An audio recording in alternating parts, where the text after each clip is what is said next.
Pila ka adlaw human nahitabo ang sunog sa Barangay Taft, Surigao City, Lunes sa tungang gabi. Makita ang pipila ka mga bata nga nanguykoy na lamang sa nahitabuan sa sunog. Namasin nga basin do na pay mapuslan nga mamahimong ibaligya sa iskrapan. Among naabdan ang usa sa 12 ka pamilya nga nasunugan. Iya pang gilantaw pagbalik ang naugdaw nga balay. Sa amo ang diri nga part, pagmata nako namo sa akong husband, mao na lay among na hibalaan nga naanay kalayo ni sulod sa among balay.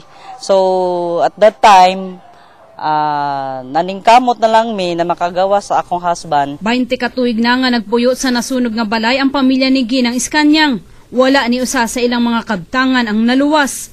Apan luyosa na sinating trahedya, wala kininawad-an og paglaom nga makabarog alang sa bag-o na sab nga panginabuhi. Ningkamot nga makapundar na sadmi sa among naugbaw nga balay. And then katong mga butang nga nangawala na sa amo, so wala naman jud to. So maningkamot na lang mi nga we will move on. Dili lang kini ang unang higayon nga dunay nahitabong sunog sa maong barangay. Karon nga hapit na ang abli sa klase, buot usab sa Bureau of Fire Protection nga magpahigayon og fire inspection sa mga boarding house. Tag mga lecture, actually every Monday na ami lecture diri sa among station.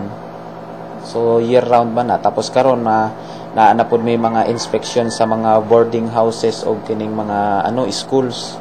Kay June naman, hapit naman ang opening of classes. Wala na sa giandam nga evacuation center ang mga nasunugan tungod kay nisaka na lamang sila sa balay sa ilang mga kabanay. Medyes Patrol sa Caraga.